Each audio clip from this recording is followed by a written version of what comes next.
Okay, so let's talk about marketing and communications. Keep in mind that the buyer is being, all the time, they're being bombarded by marketing messages all day long. Okay, so that's another thing. When they walk into a store, there's just messages coming at them all over the place. And so when they walk in that store, it's hopefully they have heard about you. They are coming in to know about you right away. They've heard about you and they say, yeah, I want to check that out. Or when they do see your product on the shelf, there's some comfort in that they've heard about you before. Now, the thing is, what you're trying to accomplish is, one, raise awareness. Okay, that's the first priority of marketing. Okay, you don't just wake up and say, I'm going to go out and buy Bill's product today. That just doesn't happen. They have to become aware of that product. Now, what you can also do is influence them, and we'll talk about some tools. And then once they're aware of it, they're influenced, then they're going to start the investigation, and then they're going to start comparing products. How active they are just depends. Some of them are going to go to websites, some are going to be in the store looking at the packaging, make a decision right then and there. That's the objective, is you're trying to motivate them to make a purchase. Okay. Now, what are some tools to generate awareness? Now, some of these products out there, or some of these methods you know about. So obviously advertising generates awareness. Articles. If you've seen some articles in magazines, they're written by a certain person that's promoting certain products. Again, it's written in a certain way where you're not, let's say, advertising, but when you read an article in a magazine, it doesn't look like an ad. It's like news, right? You say, oh, that's more believable. Catalogs, there's thousands of catalogs out there, and what you can try to do is call these catalogs and say, look, I have a product that's very similar. It's compatible with your product. Can we, again, you're treating them as like a retailer. Okay, they're going to request certain information from you, and you are going to send those materials. And again, it's the same process as if they had a store. Direct mail, again, even with the internet, direct mail is still very effective today. Okay, I know we call it junk mail. I remember I met some direct mailer one time, and I said, yeah, I know about your kind of junk mail. He got all offended, but it's not junk mail, it's direct mail. All right. But no, I've helped some companies actually create direct mail, and the thing is, you want to think about like a two-step process. If you are doing direct mail, you send a letter out, here's my product, buy it. A more effective strategy is a two-step process where you say, I have a free booklet or a free information or a free kit. You've seen those kind of things. And the idea is, all right, now I have that person's information. I'm going to send them my free brochure or whatever, free sample. And then, okay, now I can continue directly to market to that person. Flyers, newsletters, and these are good methods to market to people. Again, you've seen them online. You subscribe to newsletters. Now, they're giving you information. So you give your prospect information, but at the end, you are trying to sell them something. Okay, either in that direct mail or you bring them back to your website. Packaging. Some people, they haven't heard about you. They go into the store and they compare one to the other and they look at the packaging, and I've seen this. Some people make a purchase decision based on the packaging right then and there. It happens. Again, it just depends on the purchase price. Okay. Publicity. Okay, this includes press releases, okay, presentation. What I'm doing right now is publicity. Okay, okay. A lot of you have never heard of me before. Okay, so I'm generating awareness by doing this presentation. Okay.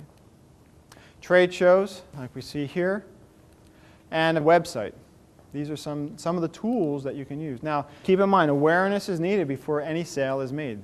Okay, so there's a certain process. Now, what are some tools to influence people? Free samples is very powerful.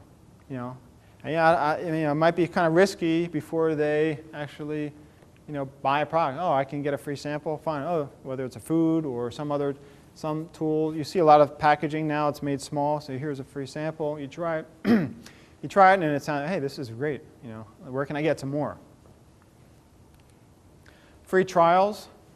Sometimes you have someone, again, if it's an expensive product, you might get a free trial, 30 days, 30-day free trial.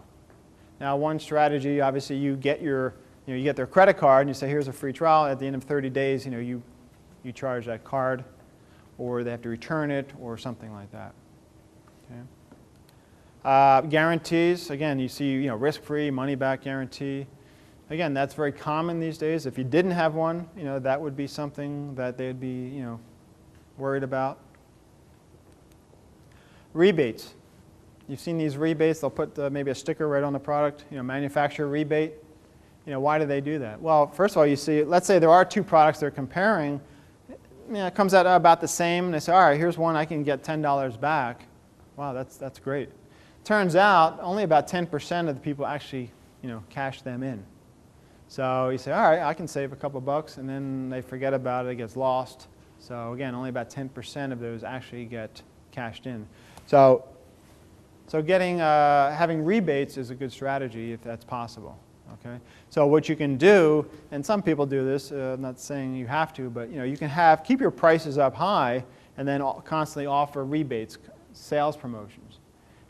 Buy one, get a second one for free, or a second one for half price. The word free is very, conducive to get people excited. All right. Let me give you some packaging tips. This is important. Your packaging has to be consistent with your other marketing materials. And I see this as a mistake where, their website looks one way, then their marketing brochures, they look another way, and their packaging looks different. It all has to flow together. Okay? That's part of branding, consistency. You can save money, again, if you're using certain standard sizes. There's all these packaging companies out there. You can buy a standard box. Okay? Don't try to create packaging from scratch unless it's something unique. It's got some weird shapes. I've done it both ways. And again, standard packaging, if you can, is much better. If it's a brand new product, what you can do is you can print on a label, whether it's color or black and white, whatever is important for that product, and then just apply that to the box or the sheet or something like that. Because invariably, you're going to find out that, oh, they really are excited about this other feature I didn't even think about, or maybe the price changes, or something's changed. Now, if you had all the printing done right on the boxes and something changed, maybe you moved or the phone number changed, then also you have to throw all that away.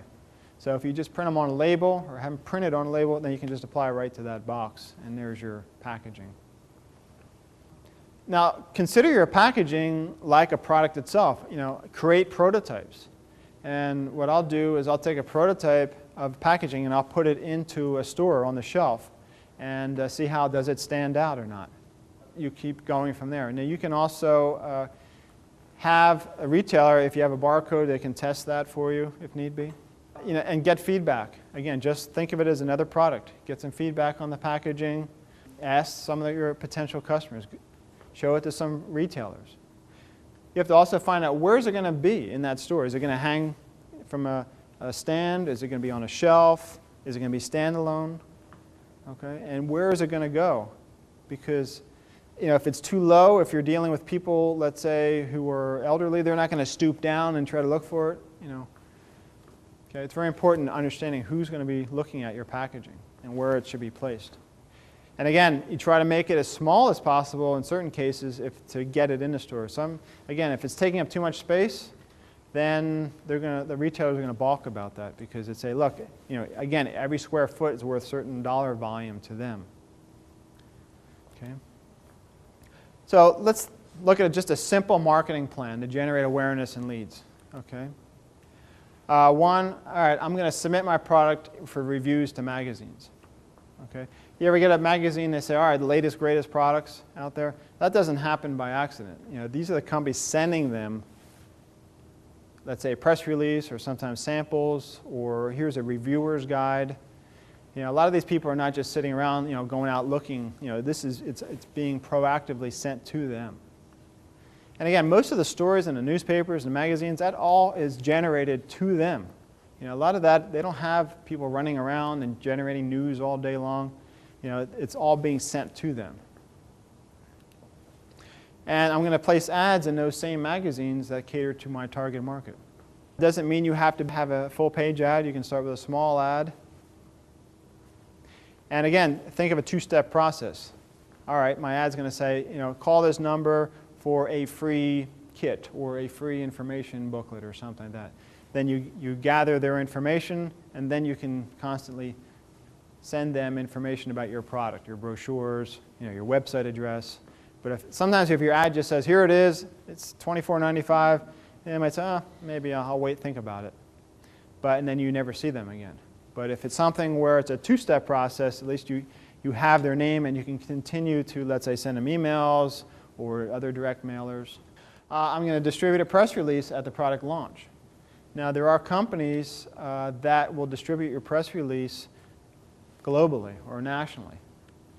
They send them out to all the magazines, all the newspapers, all the big internet sites, and they put them on different news bureaus that broadcast them to their groups. Has anyone sent out press releases? Things like that? Yeah. So there's some services that I've used where it could be like $200. And you send them the press release, they'll take a look at it, they'll format it. Now the key about press releases today is you have to think about keywords. What are the keywords that are related to my product that's going to get people excited? Because it's going to go on the internet, and as people are doing their Google searches, you want your press release or your news story to pop up there in the search engines. So that's the first thing I do. I start thinking about all the keywords, and I want to make sure that the keywords is going to be in the title, it's going to be in the body. Okay, it's going to make sure those search engines pick that up. All right, I'm also going to purchase a list and send direct mail. Now, there's three key items about direct mail. There's the list, there's the material itself, how it's going to be packaged, and the offer. You have to have a certain offer in the direct mail. If you don't have an offer, they might just, all right, well, here it is. Oh, and an offer of like, call this number or visit my website is not really an offer. It has to be something that's going to motivate them. It's going to be something like, all right, buy now, and you'll get half off on the second one or something like that, or get the booklet or something. Okay? Yeah, I've used this all the time. Where you ever see where you just tear off the bottom part, mail it, and here's my free booklet. Okay. Now, if you do rent a list, anybody that sends that card back or calls you, now you have the rights to that prospect. Because if you rent a list, you only typically have one-time rights to send that letter out. And what they do is they put in like these little dummy names in there.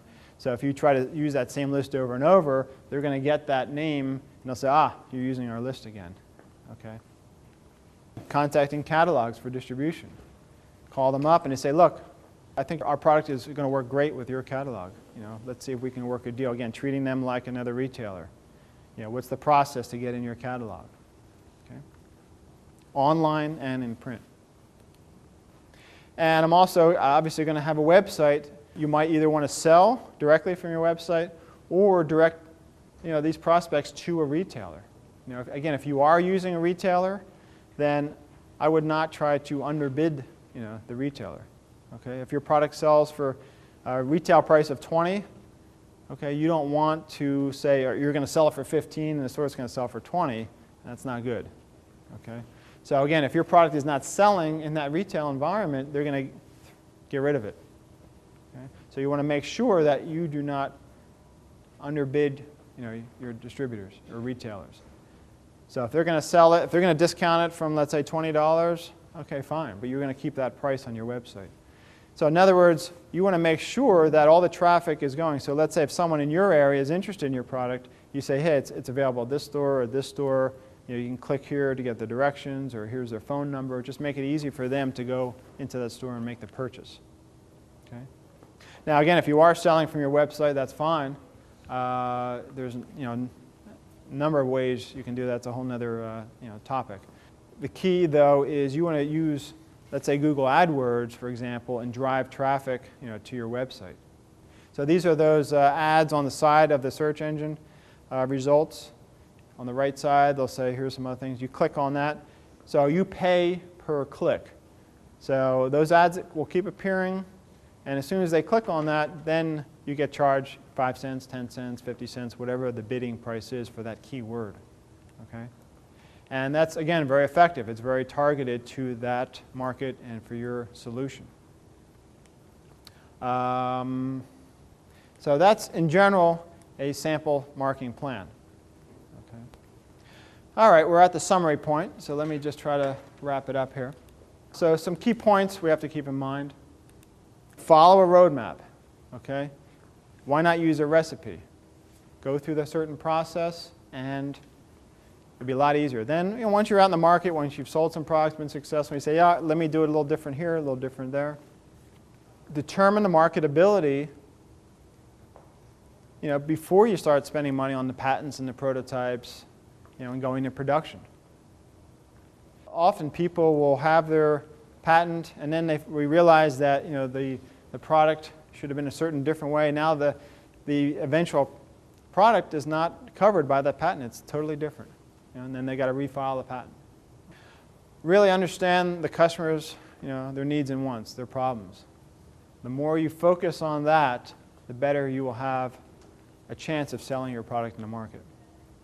Building into your product the benefits, the competitive advantages, and any innovation that you're clever enough to come up with, build that into your product in the early stages. Finding ways to generate awareness. Finding out where do people shop for your type of product. Again, is it certain catalogs? Is it certain stores? Where are they actually going? Okay. So next steps. Visualize your invention success. It's in the market right now. Okay, and sales are growing. And so make a checklist of, all right, what are all the things I have to do to get to that point? Okay, I call it like little mini projects. And organize those tasks, and pick one item for that list, and just keep doing it, repeating. Follow that recipe. Well, thank you very much for coming, and that should do it. Thank you. For additional information, please visit www.productcoach.com.